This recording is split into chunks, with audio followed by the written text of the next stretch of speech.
Hello and welcome to the All 12 Signs video series for the Aquarius New Moon that is happening either on the 9th or 10th of February, depending on where you live. I am reading for Pisces in this video. My name's Chloe. I work with card divination, astrology, and I channel energies through my body. I've been channeling physical light language. These are the movements that I'm doing for nearly 3 years now, and I've recently had a vocal light language activation. All of this is drawing in energies from different dimensions to help us heal, help us clear stuck energy, and open up portals to source to get us in alignment and integrate with our soul's frequency in this incarnation, right? So bringing in activation codes. I'll be incorporating all of this into the readings and how this energy is showing up for you for this new moon in Aquarius. For those of you who know your time of birth, I really recommend checking out the sign that falls in the first house. This is called your rising sign, where your ascendant is. And so the astrology, all the signs will be as if they're in the first house. So the astrology will be clearest with that one. However, it doesn't invalidate you looking at any other part of your chart, perhaps where your sun or your moon is. Look to the house that it's in, look to the themes of that house, and apply those themes to the messages that come through. Right, I'm going to keep this introduction short and sweet and get on with reading with Pisces. Pisces rising. How you doing, Pisces? Right, so for those of you who are tapping into the Pisces energy and it doesn't fall in your first house, which is your rising sign, look to the house that it does fall in. Look to the themes of that house and apply those themes to the messages that come through. Say you've got Pisces over in the 6th house of how you work, your health, physical health and routines. So your moon is there where your needs are met through the embodiment of work, and your intuition is linked into how you understand your physical health. So all those themes of the house themes, the astrological points, the celestial bodies, all of that will apply to the messages that come through. And it's as if all of that energy has now moved to the first house. So, right, moon in Aquarius for you, Pisces. Big moon. It is the first lunation with Pluto in this sign for over 200 years. So we've got some big activation energy coming. For those of you who didn't catch the introduction, regulars, I'm sorry. I know I repeat this quite a lot, but I just want everyone to be on the same page and know what on earth is going on. So I've been channeling physical light language through my body for nearly 3 years. These are the hand movements that you see on camera. And I've also recently had a vocal light language activation. I'm still integrating all of this, and this is drawing in energies from different dimensions to help activate the messages and the themes that are coming up in these readings. So regardless of whether you're consciously aware of what it all means, it's still in alignment with your higher self, and you're co-creating and helping clear some blocked energy. Sometimes I'll get words in my head linked into the channeling, but as I said, I'm still integrating this, but a lot of the time I'm not at the moment, but it's still often a response to what it is that I'm consciously saying. So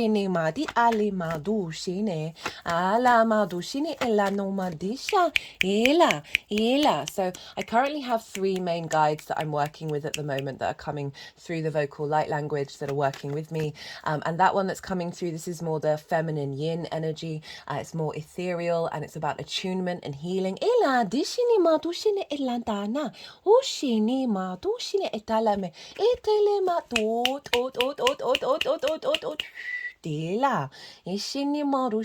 That sound, that that's for me, that feels like it's when they're clearing stuck energy. This one that's coming through now, this is more the neutral energy that's linked into sacred geometry and code downloads that I feel is more connected to sort of the archetypal and architectural structures of the universe. So like more connected to the neutrality of source.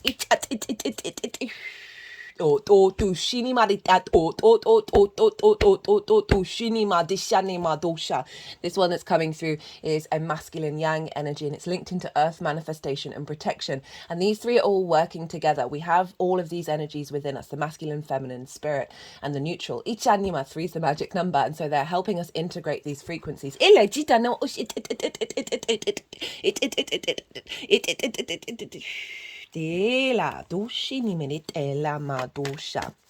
So yeah, that's a sort of the outline of what's going on. Right, let's get on with the astrology of this Aquarius new moon.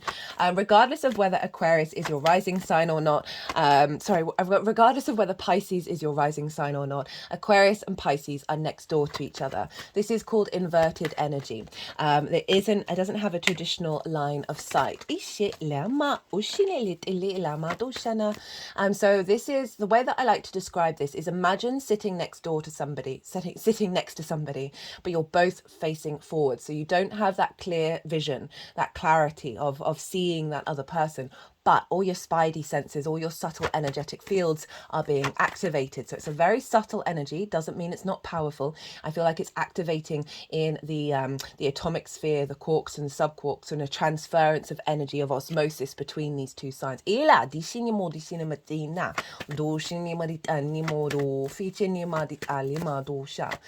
So regardless of wherever Pisces is in your chart, this is happening next door to you. So I'm pulling cards for 3 different piles. The first pile is the lead up to this new moon. I work with 6-month cycles. So this is stemming from that full moon in Aquarius that we had in Leo season. Over the last 6 months, what have you been integrating? What journey have you been on? And where are you at just before this new moon? So where have you come with that journey, and what words? And so this is the first pile. And the second pile is the energy that's being downloaded into your vessel at the time of this lunation. This is, as I said, I work with 6-month cycles, and I see lunations as portals, energy portals, activation codes that then unfold moving forward. So with this is the baseline energy for pile 2 is the collective reading. So that ended up being 2 parts because we've got a lot going on with this new moon. Not only is the first one with Pluto in a very long time, but it's also the Chinese New Year, so it's activating the new lunar calendar. We are moving from the water rabbit to the wood dragon, and we've also got the cross-quarter fire festival, either Imbolc in the northern hemisphere or Lammas in the southern hemisphere. So in the northern hemisphere, this is the pivot point. Well, regardless, it's the pivot points between the solstices and the equinoxes. So we're at the halfway point between, in the northern hemisphere, the winter solstice to the spring equinox. Southern is the summer solstice to the autumn equinox. So these are pivot points that bring us in alignment with the Earth Mother cycles. Now, in part 1 of the collective reading, I break down the meanings of all of this and how it's all interlinked, and so it's perfect for this new moon of instigating, after everything that we've learned, a new frequency. I also talk about the numerology of the moving from a year 7 to a year 8. In the second part, this is the collective astrology reading. So this is where I break down the astrology of all the celestial bodies and how they talk to each other, what harmonics are they bringing in, and what frequency are they bringing in at the exact time of the new moon. I will be touching on some of the key aspects, but not all of them. That's all in the collective reading. So the baseline is that collective reading. If you want a deeper understanding of what's showing up as the baseline, do go check that out. I love the collective readings. I do collective tarot. I get to talk a little bit more broadly about things rather than the constraints of doing these readings. I love these as well, but I do get to play around a bit more with the collective readings. And so the tarot for pile 2 will be how this relates to your Pisces area of your chart. And then the pile 3 is how all of this energy is manifesting moving forward. So what's being integrated over time and how that's showing up. So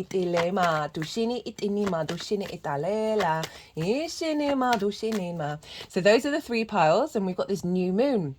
So let's first talk about, for Pisces rising, where is this happening? This is happening in your 12th house, Pisces, the hidden house, the house of mysteries. Now, transits in the 12th can be difficult, and you've got a lot going on. In the description box is some dates for some conjunctions that are happening around this new moon. We've had Mercury conjoin Pluto already. We're going to have Mars conjoin Pluto, Venus conjoin Pluto, then Venus and Mars are going to conjoin each other, and we've also got a conjunction between Aries and the North Node in Aries and Chiron. But overall, you've got a lot going on in your 12th house, and this can be a bit of a difficult transit. It may not be for you, but I'm just highlighting the potentiality of it, because because it is sort of the hidden house, the going on behind the scenes. It can often feel unintegrated. And this is the constructs of who you are, the unconscious spaces, what's bubbling up from the unconscious. My head sort of like moved backwards and is like moving from side to side.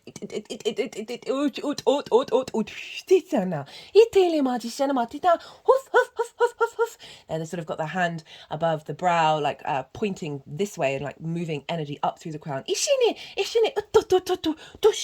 Now bringing the crown energy back down over the body. We've got some strong energy coming out of the palms. The hand is now resting over the heart area, not the heart chakra.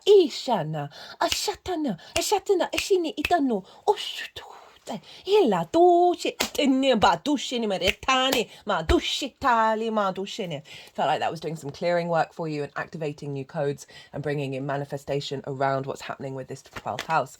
So this can be a house that brings up trauma responses and limiting beliefs that lead to anxiety, depression, loss, grief, isolation. So these are difficult topics because these are the hidden constructs within ourselves. There is this sense of when these things show up during these transits, is in order for them to be released and also for us to work with them, right? And highlight what is being revealed and then navigating that and unfolding with that. Underneath all of this, this is a very magical house, by the way. Underneath all of it is the magic of your soul, the hidden, the occult, the magic, the mystery.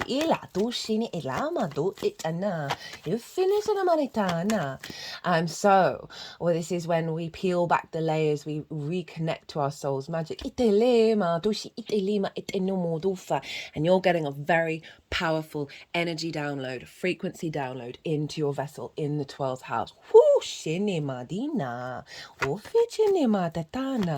So the overall message for this Aquarius moon is, and I've been feeling this for ages, and I wasn't really getting any channeled messages coming through in the lead up to doing the collective reading. It was just this very clear, something that I've known for a while, right? That we are getting a very integrated, angelic, higher perspective frequency come in. And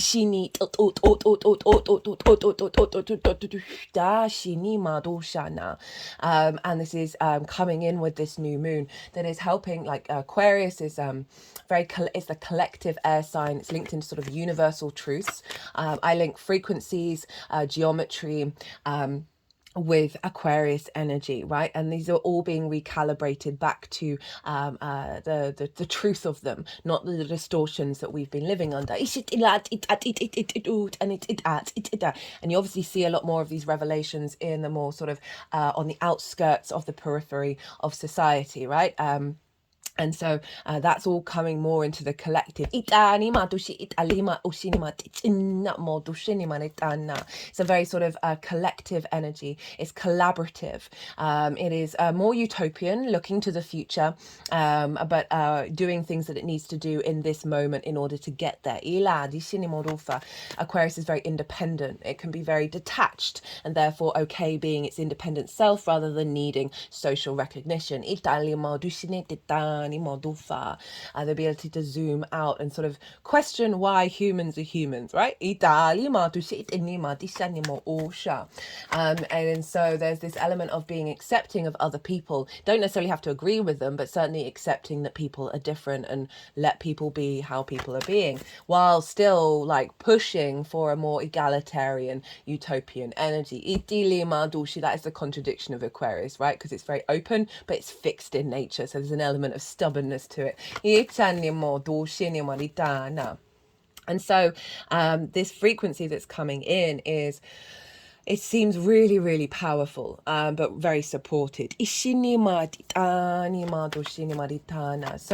with this new moon, we can often set intentions around a new moon, which is why I wanted to mention the house and the themes of that house first. Because why do we set intentions around new moons? Well, the moon is at her darkest. She is in her yin state. She is most receptive.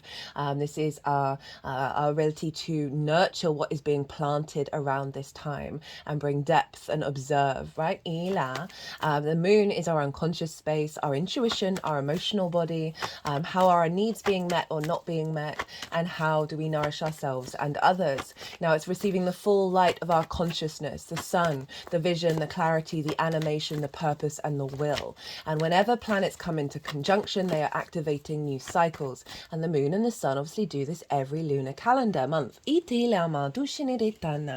But for me, I work in 6-month cycles, so this is a closing out of what we've been working over the last 6 months, bringing in a new frequency that will then unfold over the following 6 months. So this could be around setting intentions around making peace with any anxiety, depression, any of those difficult energies, setting intentions to create more space, to unravel the unconscious spaces, to tap into the magic of your soul.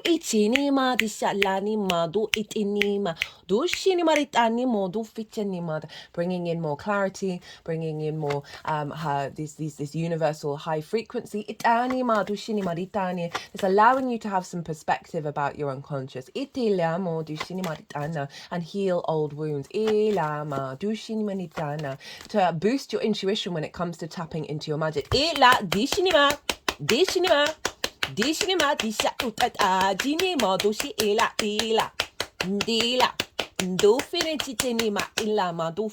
To unconsciously draw towards you things that nourish you.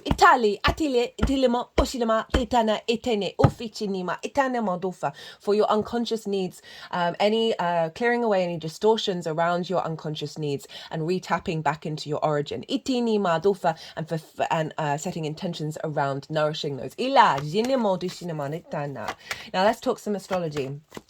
So I'm going to be talking about the core aspects that this moon is making, and then I'm going to be talking about rulership energy, because that's both of these formations add different layers to the nuance of the moon. Now, the first major thing is the fact that we have a grand air trine at this new moon. We had it at the full moon in Aquarius. Not all the same players are involved, but most of them are. Now, the grand air trine or a grand trine is when we link up all the same elements together through the aspect of a trine. And a trine is ruled by Jupiter, and Jupiter is a benefic planet. It is the greater benefic. It wants to bring ease into your life. It brings parts together in order to expand. There's a sense of cohesion and elevation, of wisdom, of faith and knowing, and ease of transference of information. They're all on the same team, all this air team, and they're all working from different modalities, and so they're able to bring things together as a whole. This can bring about a sense of deeper understanding and a deeper faith and confidence, which will then have a knock-on effect of bringing this frequency of abundance and overflow, as well as opportunities and luck, and just generally feeling a bit more confident in the air area of our chart.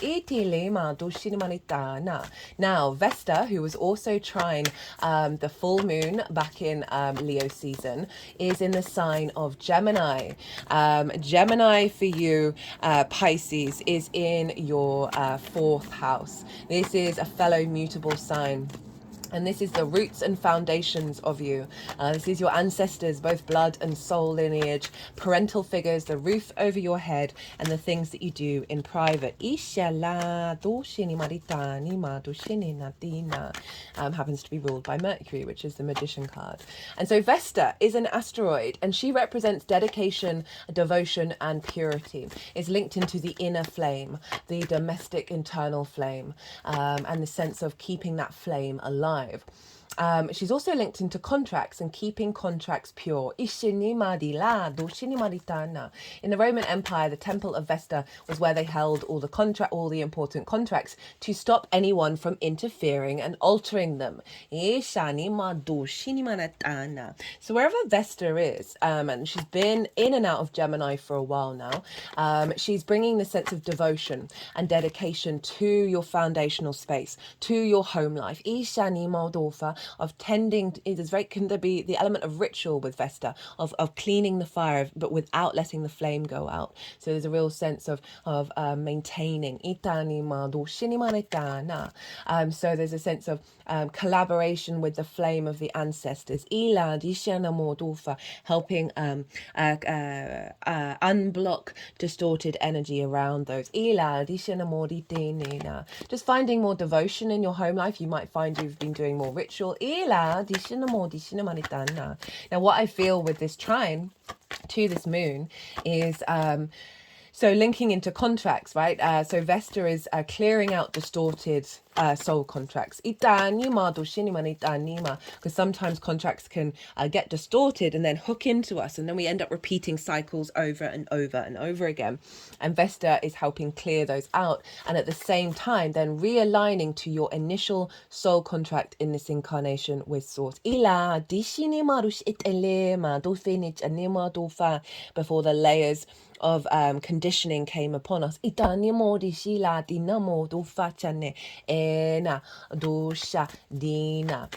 So this is tapping into not only you're doing work for yourself, but also clearing stuff with the ancestors.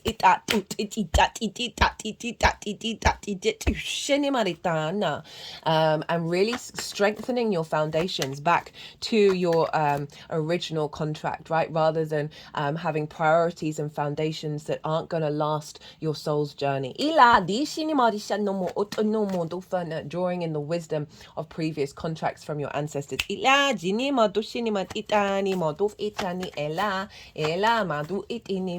Also, any distortions around your relationship with parental figures or any traumas around that, because all this is feeding back into your unconscious space where we have trauma responses and love languages that we've learned from a very early age. There's then feeding back into this new moon of like activating a different frequency.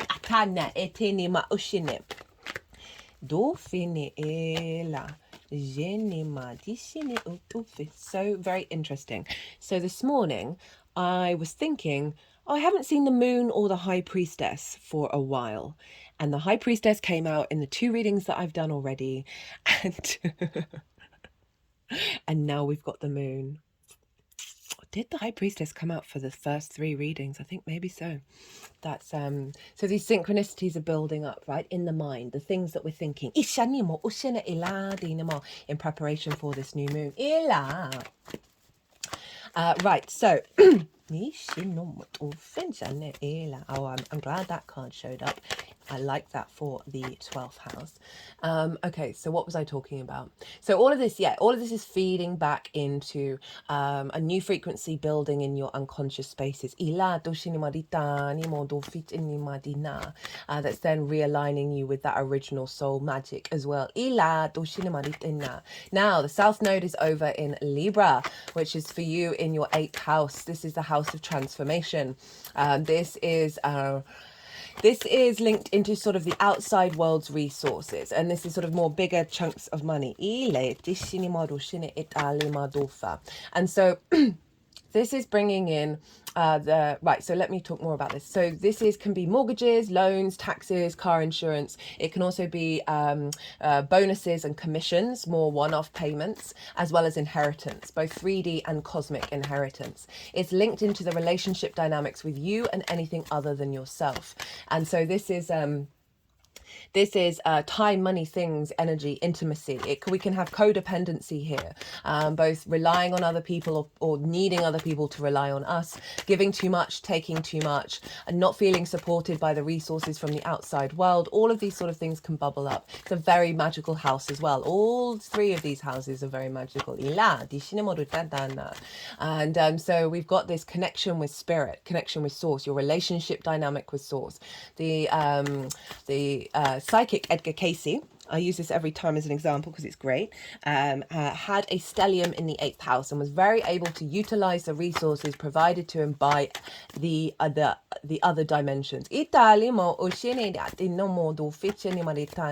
South Node moving through there. Okay, that reminds me, there are 3 transit series that I recommend. They're longer term transits that will it's not just linked into this moon, but it is also important for this moon. The first one is the Pluto in Aquarius transit series. That's taking us up to September, and that's all about how Pluto is showing up in this sign, laying the groundwork for that final ingress at the end of November.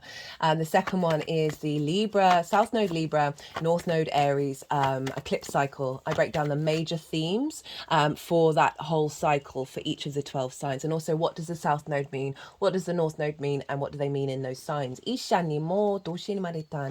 The third one is Saturn being in Pisces, which I'm going to get to later, also in your sign Pisces. You've probably heard me say this many times before.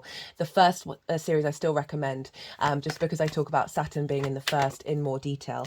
And then the third series is the current live one that's taking us up to the end of June.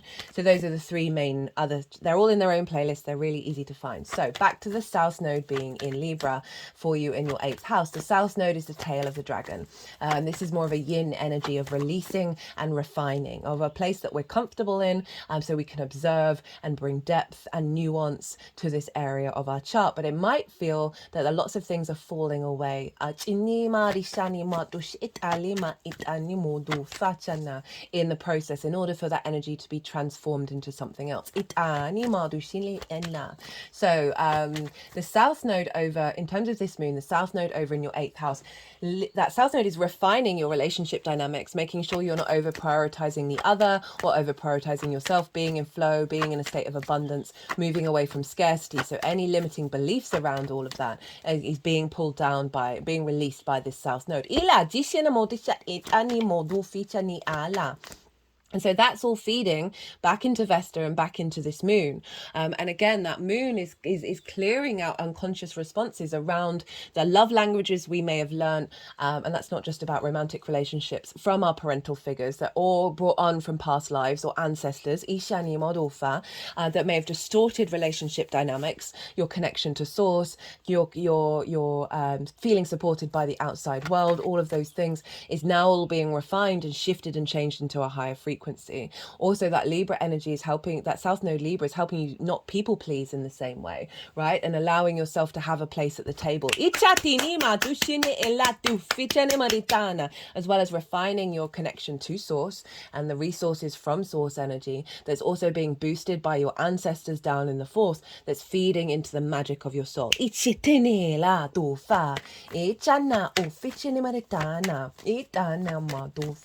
Now, we also have a square with Uranus. This is a different kind of energy. So square is an aspect of Mars. It's a hard aspect. It involves slightly more challenges. Doesn't mean that's a bad thing, but it can bring up some disruptive energy, particularly because it's Uranus.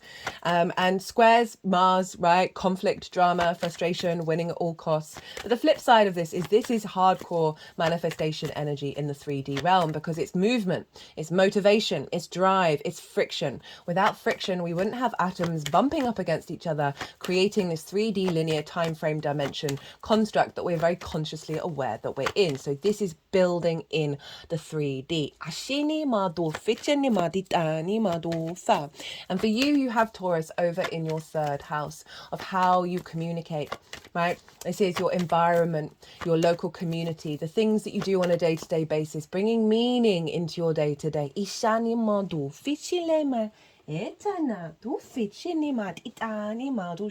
Uranus has been there for a while. And Uranus is the liberator, the breaker of chains, the clearer of paths. And Uranus is very comfortable being different to all the other planets. It doesn't care, right? It's very comfortable and confident, and it wants you to be the same. Essentially, Uranus has come along to try and shake your soul energy out of its constraints.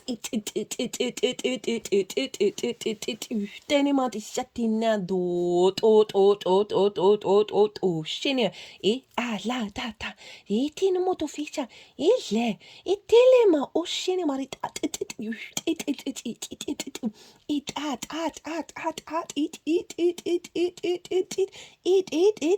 satana ele fushine satanema oshine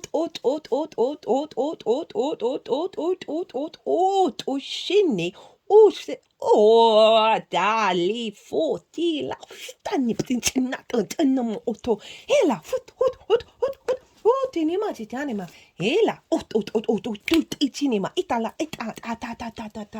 that really felt like I was bringing in that energy of taking the chains off of the wrists. That which binds us and keeps us from being free.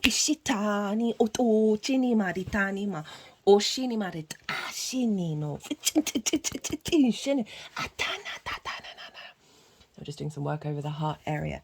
So Uranus is helping set you free from being able to speak your truth. Of clearing bonds and binds around finding meaning in your day-to-day, of interacting and raising your frequency of your environment. And this is squaring your unconscious space.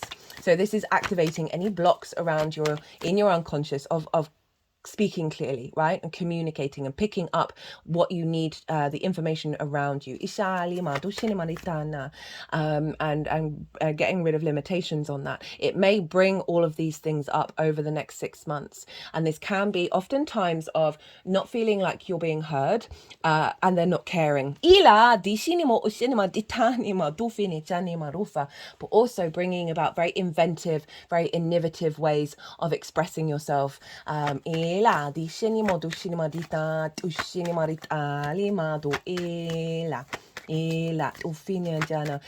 is being the energy from the magic from your soul from that 12th is building with the way that you express yourself, that is helping you not really be bothered that you are expressing your unique energy, right, rather than conforming, and the confidence behind that. It can also mean drawing towards you in your local community people who respond and respect that, and it bringing more depth to the way that you understand your environment, as well as clearing out blockages around your energy of your environmental frequency, and bringing in more harmonious energy that allows you on a day-to-day basis to bring this all into being.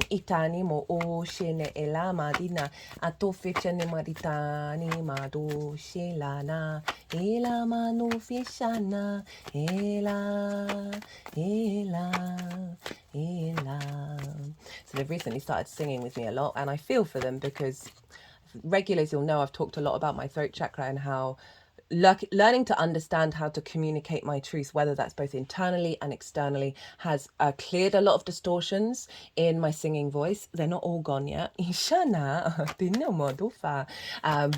it's sort of, I think it's sort of highlighting, give yourself some space to be able to figure out what is your voice now that a lot of fluff, a lot of trauma is being cleared out of the way.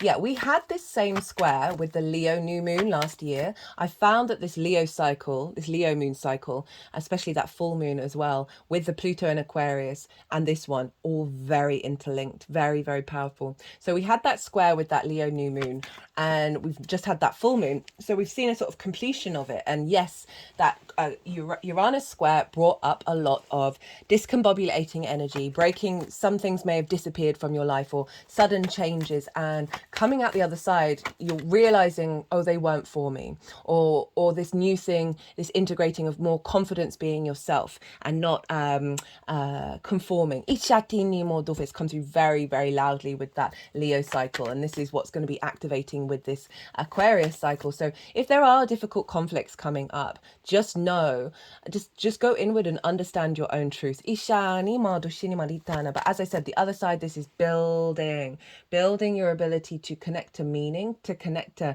information in your environment, that is helping bring very innovative, very inventive ideas into your day-to-day. Bringing that magic into your day-to-day.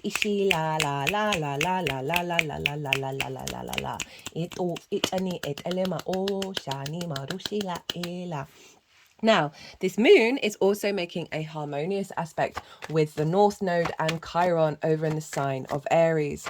Now, Aries for you is in your second house of how you value yourself, what do you value, and the skills and tools that you have in order to manifest and bring in regular income. So the North Node is moving through there. This is the head of the dragon.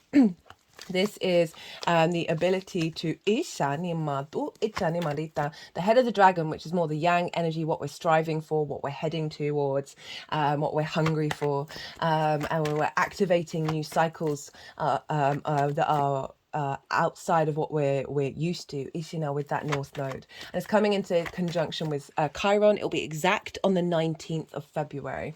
Now, it's still in conjunction at the time. They're still within a degree of one another at the time of this moon. And what's really come through with this one, so just in general, Chiron is the wounded healer. It's through that, it's the understanding that in order, when we become a master teacher, we know that we have to go through the wound in order to get the medicine. There's deep wisdom with Chiron, and we can learn many skills when we open up to the Chiron energy, but it can be difficult, right? It can often bring up deep wounds that never quite seem to heal. We've been seeing that collectively in the sign of Aries, the I am, the very independent, autonomous energy of Aries, of our autonomy, our individual autonomy being attacked in many different directions, certainly very intensely over the last 4 years.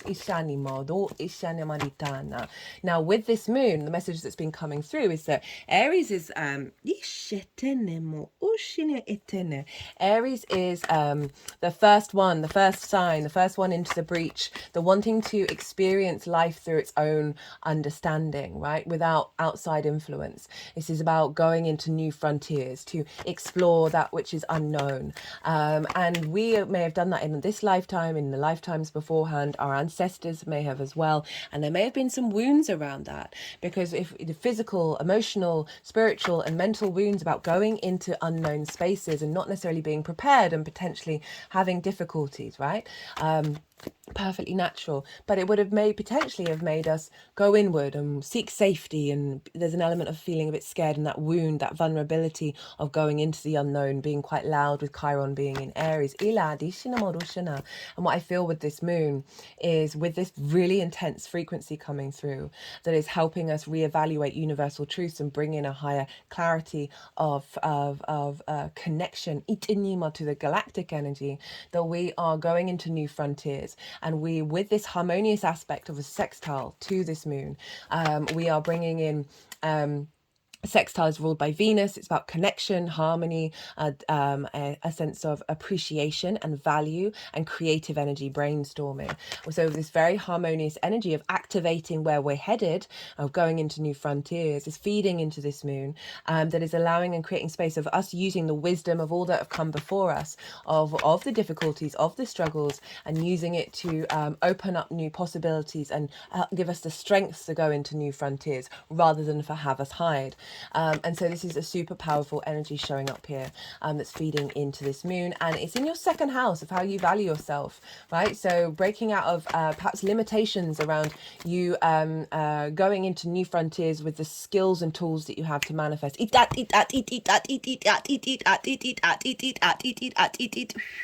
Tela to it alima to it in it in it it in it it in it it in it it in it in it in it in it in o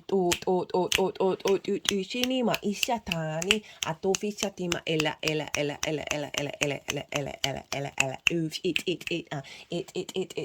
it. They really like that one. Ishana modufina. And pushing you towards outside of limitations around truly understanding your own value from a very deep space, like that connection to source, which is universal love. And this sense of abundance and constant creativity and creation. Itali oshinamo maritana. And this is all feeding into your unconscious space, right? Of getting into alignment of where that North Node is taking us.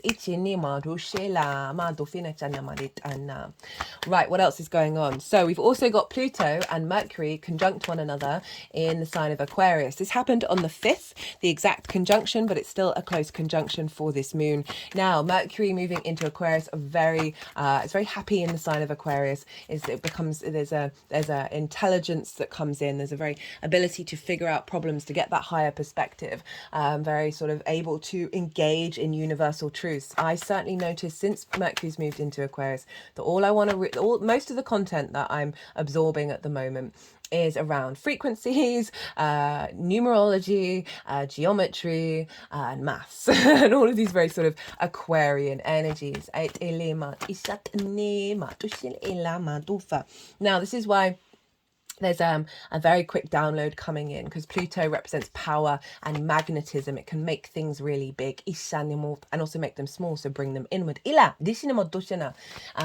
there's a sense of transformation here, of transforming that which we thought we knew, and the Mercury being able to figure and collect the details very, very quickly and absorb that into our conscious mind.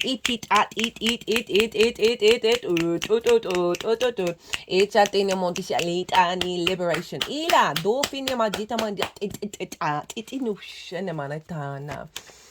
So this is quite a big energy that's coming in that I feel like is going to integrate quite quickly. I've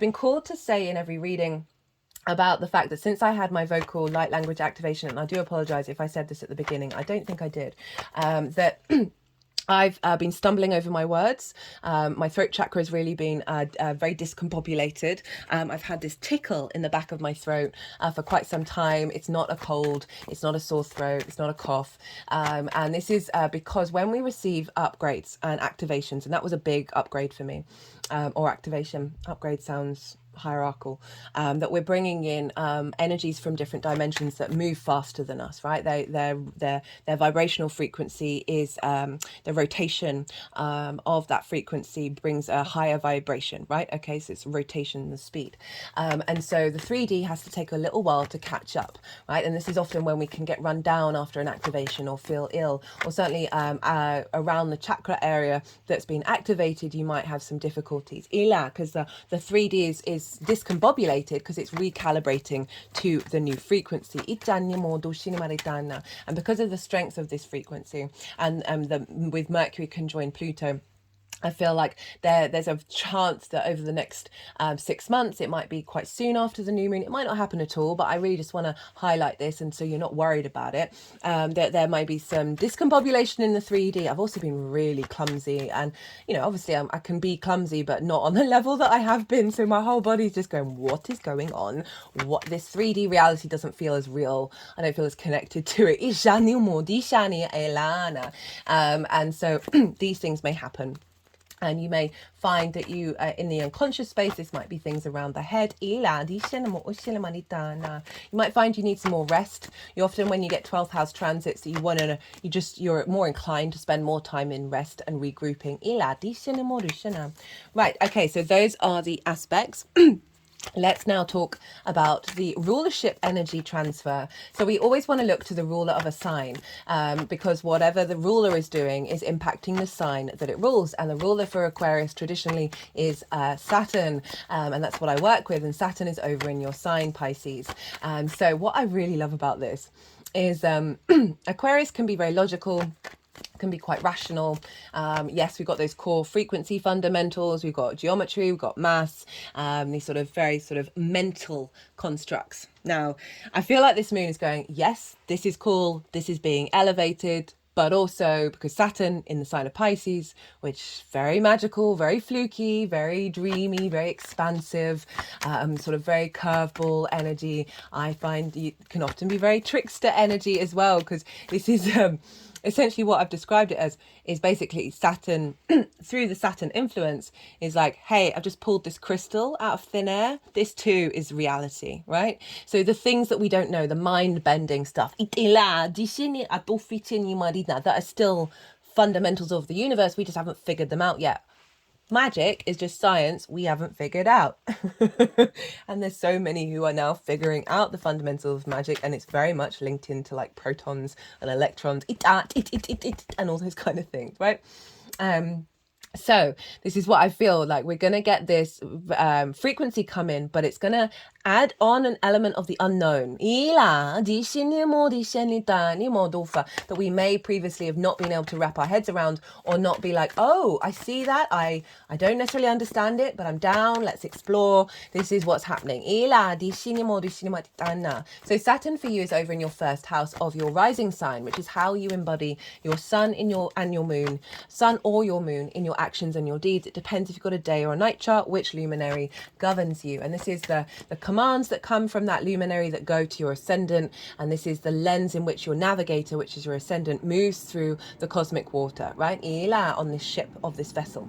And so Pisces is the lens in which how most people will see you by, because they see that embodiment rather than what might be going on behind the scenes with the sun or the moon. This is your sense of self. This is your character, your body, your appearance is very much all about you. And Saturn moving through this sign can be disruptive, right? Saturn isn't necessarily all the cuddles of Jupiter and Venus.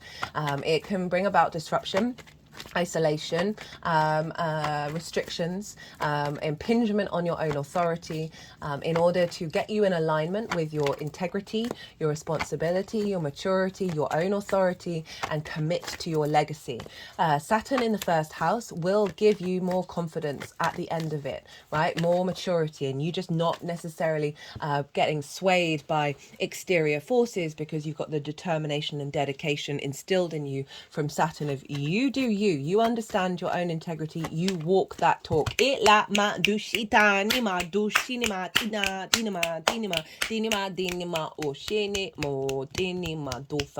Saturn is bringing this influence of the embodiment of self into that 12th house of like, let's get this in alignment with the agenda of Saturn over in your first.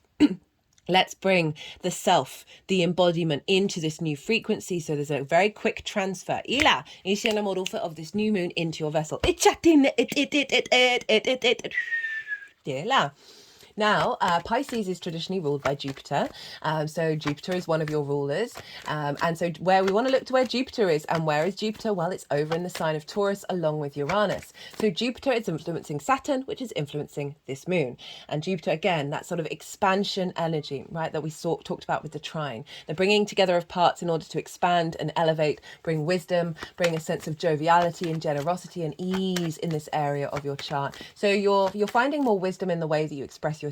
You're finding more meaning and joy and sort of generosity in your day-to-day. This might be meeting gurus in your local community, teachers. It might be you being the guru and how you share your information. It's the way that you communicate. So we've got this very uplifting energy of Jupiter feeding into Saturn, of saying, okay, let's bring this warmth of the way that you're expressing into your embodiment, bring that wisdom in, that's strengthening your that maturity, right? Really, these gas giants, they've been sextiling each other for ages. They're building, they're getting creative, they're bringing the sense of harmony between these two houses. Of you being able to be confident and comfortable, Uranus, and bringing the wisdom of your truth out into the world. And all of that's then feeding into your unconscious, of clearing out limitations of being nervous to speak. Of what you're consciously saying, and also what you're channeling. Because remember, you've got all those magical houses being activated with source energy, your ancestors feeding into this moon, as well as this influence of how we're then embodying it. Now, Taurus is ruled by Venus, so we want to look to where Venus is. And Venus is over in the sign of Capricorn. And Capricorn is in your 11th house of hopes and dreams, friends, groups, and alliances, reaping the benefits from your 10th house. This is the house of good spirits. So she's just entered after Pluto left, right? And Venus can often be linked into clearing up energy. And this is because she's about connection. She's about bringing harmony and grace and diplomacy and appreciation for what she's connecting the dots with. She's bringing this ease, this grace through the 11th house. This may be more This will be instigating a level of attractiveness when it comes to how you embody yourself in friends, groups, and alliances. It's also linked into hopes and dreams, finding more ease and connection of building on those hopes and dreams. And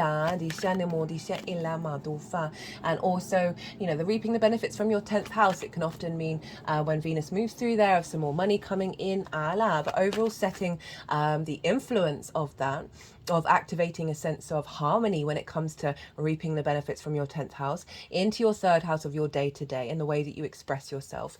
So really building on Venus's frequency of commitment to this energy, that you're then finding a way of bringing it into manifestation on the day-to-day in your local environment, bringing in that frequency to your environmental space, which will then have a knock-on effect of bringing it into manifestation through the embodiment of your actions, that's then feeding back into your unconscious. Now Capricorn is ruled by Saturn, so we've got this beautiful feedback loop between Venus, Saturn and Jupiter. We had the same thing for the Leo full moon, so we've got this square with Uranus for the Leo new moon, and this container of energy frequencies that's holding this moon, it's influencing this moon, that we had the same with that Leo full moon. Now this is really beautiful, and it was the same with the Leo full moon. This Aquarius moon, lots of air, little bit of fire, right? Very yang energy, very fast moving energy, action orientated. But it's being held by earth and water, by the 2 gas giants and Venus, who wants you to feel good in this 3D realm, as well as the liberating energy of Uranus. Now that in the Leo full moon, noticed a lot of people observing people kick off, observing situations that they may have found very difficult in the past, and feeling very grounded in that very empowering Leo energy, right? So we've got this with this new moon. So this is the frequency that will be unfolding over the next 6 months. And so what I feel is that discombobulation and that sort of reconnecting to the 3D via this frequency that may bring about certain physical issues around recalibration. We've got this earth and water energy as a vessel, right? This very grounded, very stable energy showing up here, that is with the water, that is bringing our ability to emotionally connect deeply to this frequency and ground it into our vessel in the 3D.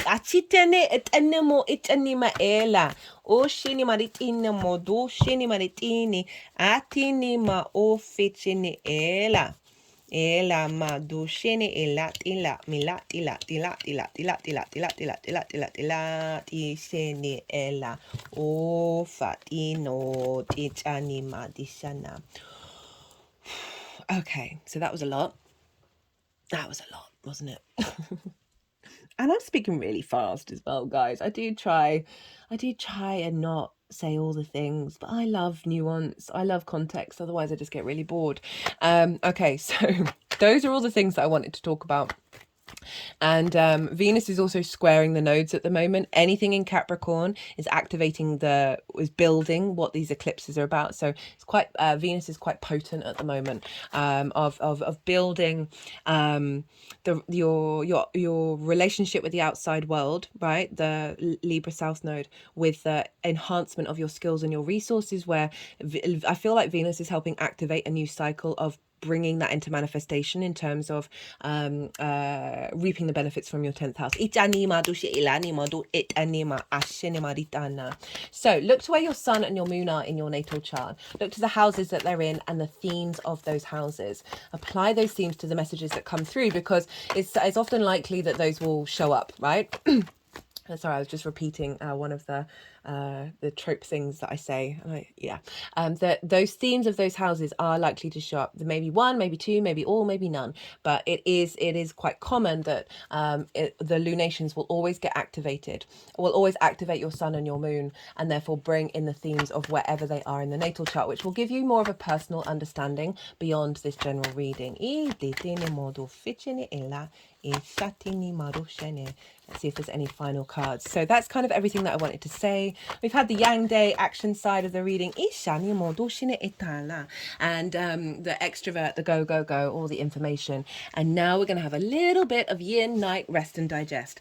I'm going to go consciously quiet and soften my mind. The energies are going to move through me. They're going to want to do some, they'll do some physical light language as well as vocal light language. They'll move the cards around, and then they'll bring them into the 3 piles and that's when I'll bring the tarot into the astrology. I call you to soften your mind as well. You just had so much information thrown at you. Just let it all settle in the unconscious and digest there, and then see what intuitive hits come up. They're just holding it over the throat chakra. The Lover's card, which is the Gemini card. And they're holding like the Seven of Swords like that.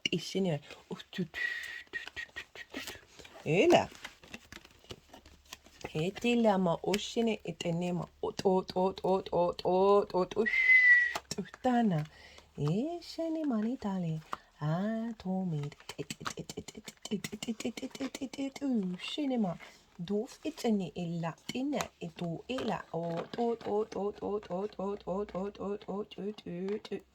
Itshitime tushine itani la itini madura ila shini itina etina madushini manitana ila do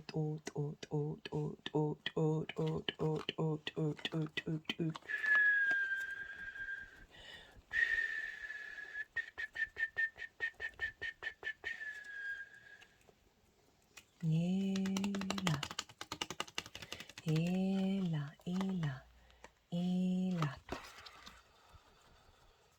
tishini ufina tina itini tushini ashene matishini ilatina bina dishini etinema tushila edela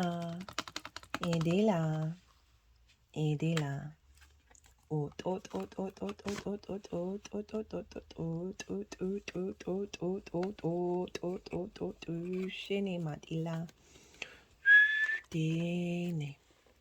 Dini ma do shini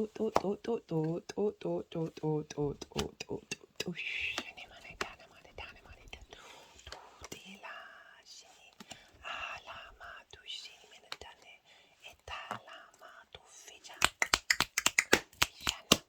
tishana ela o fijani ma do fijini ma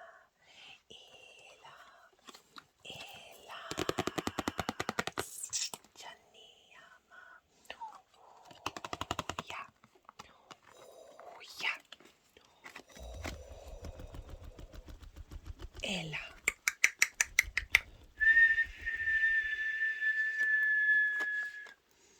Disciatella.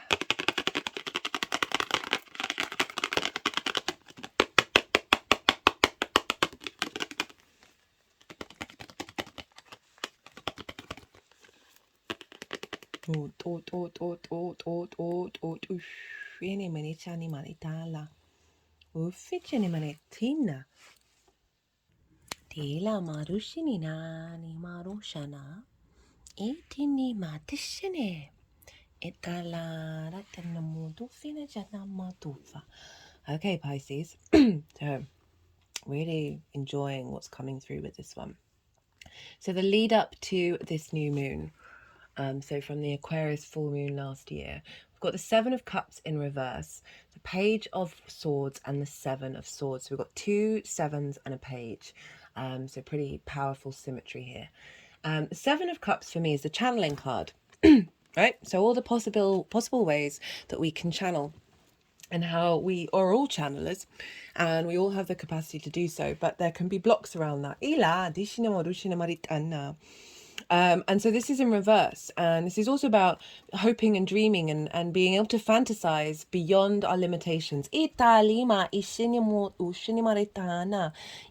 be able to tap into the magic of our souls. So when it's in reverse, it's saying there's been a block around that. There's been some limitations. You may have been going through a heavy period where you haven't been able to step into that magical world. Italima do cinema. Or if you do, it's just felt a bit frustrating, like there's blocks. Have been able to see things clearly. And it's come with the Page of Swords and the Seven of Swords. Now the page is the only page, this is the only page that's navigating time and space, right? All the times. So it's 1 foot is in the past. It's looking to the past. It's in the present, but it's facing, excuse me, facing moving forwards. And this is the ability to navigate those time dimensions. But in simple terms, this is your ability to observe that which has come before, to know that it's important to do so without letting it block you move into the future. So it's a transitory energy of receiving wisdom and messages that's helping, that's through these blocks of helping you navigate through them. It's navigate through these blocks and bringing in more clarity. And it's come with the Seven of Swords. I love the Seven of Swords. It gets a bad rep. As you know, it's deemed the trickster, you know, the thief in the night, duplicitous energy. However, look at what this figure is stealing away. It's stealing away the Five of Swords. For me, the Five of Swords, of all the cards in the tarot, that's the one. I respect it, but I'm kind of like, ooh, like I'll take the Tower any day over the Five of Swords, because it kind of, for me, it represents such fundamental primal human species energy that is so stagnant, right? It's about conflict, it's about domination and suppression, it's about the bully and the victim and how we get stuck in these loops, right? So it's big conflict energy, and this figure is stealing that away in order to find the Two of Swords, which is about the ability to go into your mind and have a sense of peace. It's the moon in Libra, and be able to make decisions, to find inspiration, to know how to move forward into the next part of your journey. So what you've been doing is, through navigating these blocks, you've been coming up with different solutions. There's been removing away this element of conflict, this element of a cycle that has been in a loop for a long time. In order to bring in a deeper peace within your unconscious spaces that allows that intuition, that co-creation with your soul's magic to come bubbling up to the surface.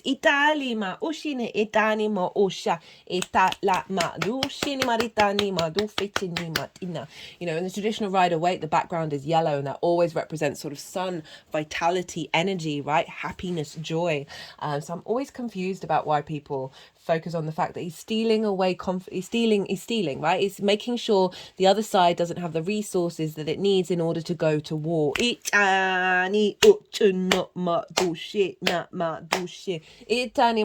Without shedding, is that the word I want to say? Spilling, there we go. Any blood. So real clarity is you've been building this practice of navigating a new, for all the signs. It's been very clear that we've all been unconsciously or consciously preparing for this moon.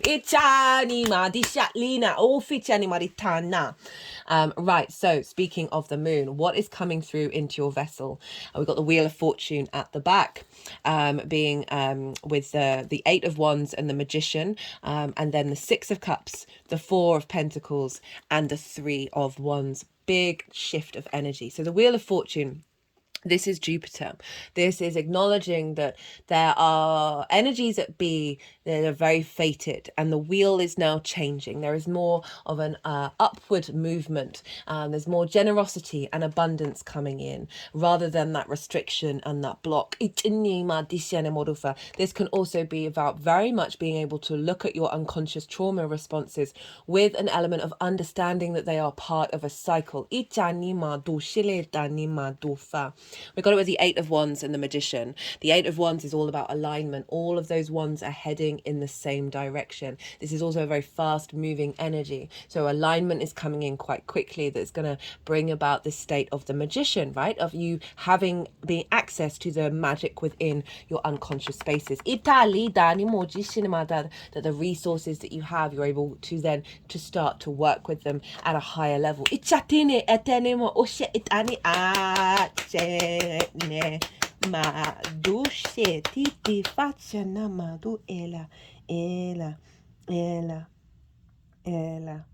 I've just got my hands around the third eye, Ishini, which has actually been aching while I've been saying this. Itilima, itilima, ela, ela, ela, ishana. They're sort of rubbing with my thumb knuckles, around forming a circle. Ishini, itani, itini, itini, itini. They're sort of making the Wheel of Fortune cross on the third eye. Eta. Itene etama do etsa tishani duf hitani macha shitane etato fitani shene cinema. A lot was trying to get out then. Sometimes that happens when there's lots of different frequencies that are trying to escape. Well, not escape, that's not the right word. Sorry, I can be quite weird with the words that I use. I don't necessarily mean them. So we got the Six of Cups, the Four of Pentacles, and the Three of Wands. So this is bringing in, this is the biggest house in tarot. And this represents a sense of safety and security that's coming in. This six is very protected as well. And this is either your inner child bringing in a sense of ease to your past traumas. This can be past life energy showing up to give a gift, as well as your ancestors being in more alignment. So they're giving you this cup that is filled with flowers. So this element of emotional ease and contentment that is bringing about abundance, as well as gifts that are bringing about joy and pleasure. So it's really sort of settling any discord that may have been in your mind, in your unconscious spaces, in those trauma responses, those limiting beliefs. Remember, we've got Vesta over in your fourth house of your ancestors and your parental figures. So it's really saying that there's gifts coming through. There's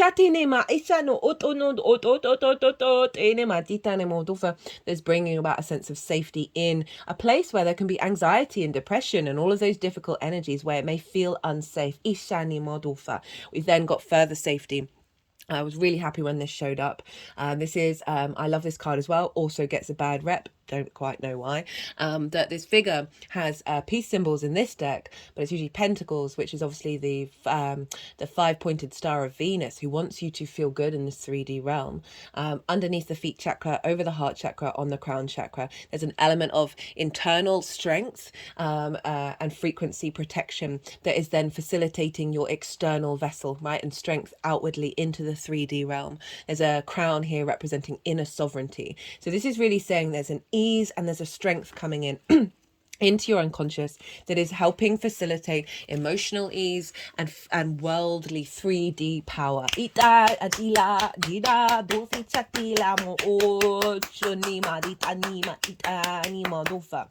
Crowned by the Three of Wands, and this is a very strong, powerful card. This figure is standing on a cliff. This represents being on the higher ground. They have done all the prep work. They are now beginning on a new journey. These ships are going out to explore into new frontiers. They've been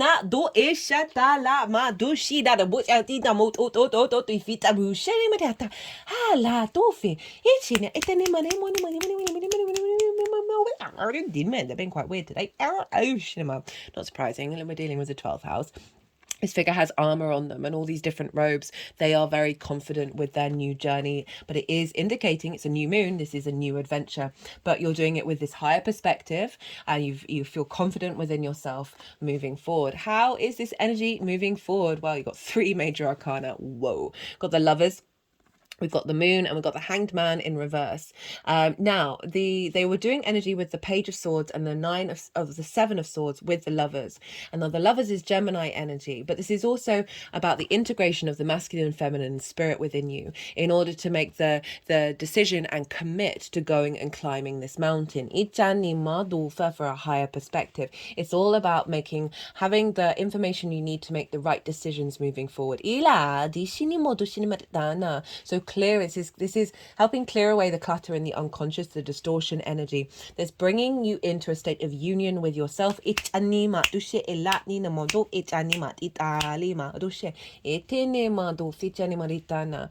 the strength in your foundational space where Gemini is, of you just being able to be in union with source. Remember, all of these houses that are very much linked, very magical, that is facilitating your experience here on the 3D realm. It's like the internal, the spirit is coming external. And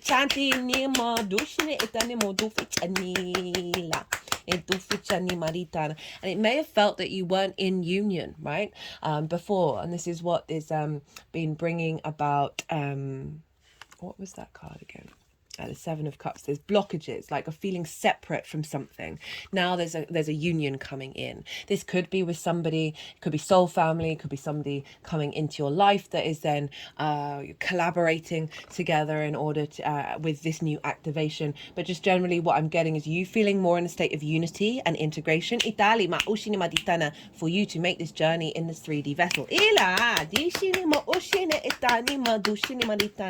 it's come with the moon and the hanged man in reverse. Now the moon is Pisces energy. This is your card. The hanged man is Neptune, who happens to be in your sign, Pisces. Now the moon showing up here, and it was in reverse. These were kind of in reverse over here, but they're now upright. And so this is your ability to tap into your psychic sensitivity. Into the flow, the ebb and flow, your intuition. The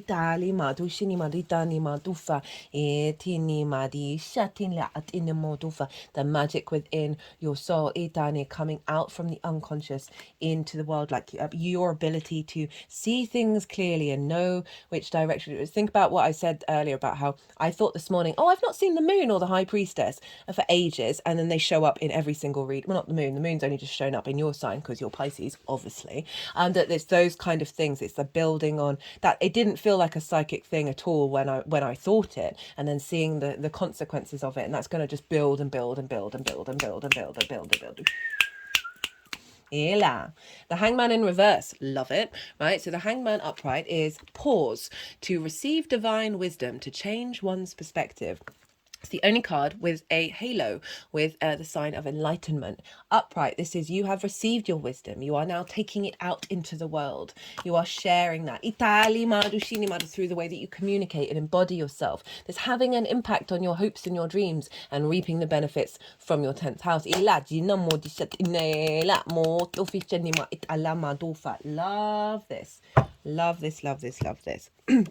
Cut the deck and got strength, Leo energy. This says telepathy, intellect, intuition, and animals. It's focusing on the intuition and the telepathy. Hola. I'm not surprised. Pisces. And also having confidence, right? Having confidence in the harmony within yourself, the union of that animal instinctive side, that intuitive side, as well as the cognitive higher mind through love and kindness, bringing that together. There's then allowing the strength of your intuition and your ability to pick up on multidimensional energy. However that comes out for you, it doesn't have to be channeling in the way that, say, the vocal light language that I know is it can be, it's around a fair amount, but it doesn't have to be that way. It can just be instinctively what you're drawn to do, and that being really in flow and in strength. This is also an 8, right? And we are in an 8 year.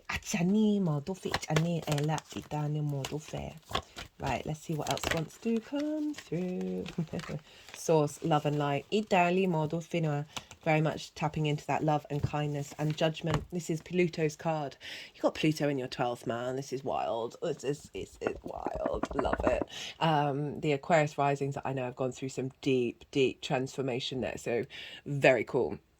This is results, decisions, outlook, finality. It's in the a change in your outlook, the ability to make the decisions, the choices that are serving your life, your soul purpose, your soul existence, right? And that is with the sense of joy and abundance that this 3D realm has the capacity to bring into our being. All the decks are in the description box if any of them take your fancy. Now let's get some final cards from the numerology deck. Wow, Pisces, this was quite a reading.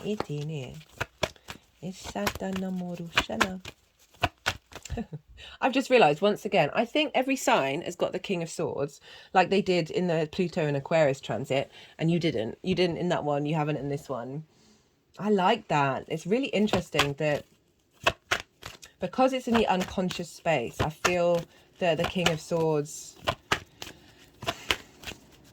I just like that sense of, because the King of Swords can quite be, there's an element of dogma around the King of Swords. It can be very sort of, it's my idea on the highway, and you want some fluidity in your 12th.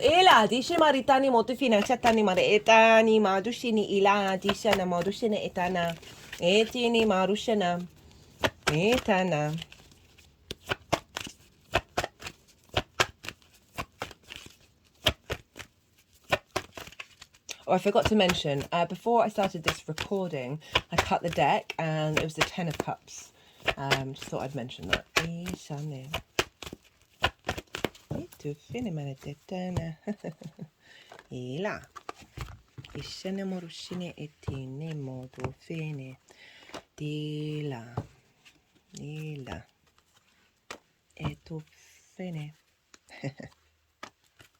Right, so we've got health and self-love. So realigning with your unconscious spaces and clearing away blockages and making sure you're tending to your mental health via self-love. Very important. We've got synchronicities and spiritual careers showing up. Spiritual doesn't have to, it can be bringing meaning into your life, bringing meaning into your career. But definitely I am getting a strong energy of really activating some channeling energy for sure. And now the synchronicity showing up as saying, look, just watch where the synchronicities are and what you're doing at the time and build on that. Right, I'm going to leave it at that, Pisces. I really enjoyed this reading. I hope you did too.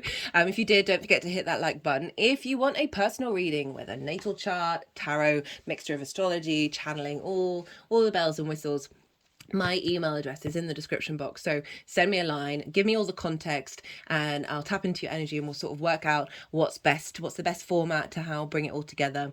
Be good to yourself, Pisces, be good to those around you, and most importantly, be well until we meet again.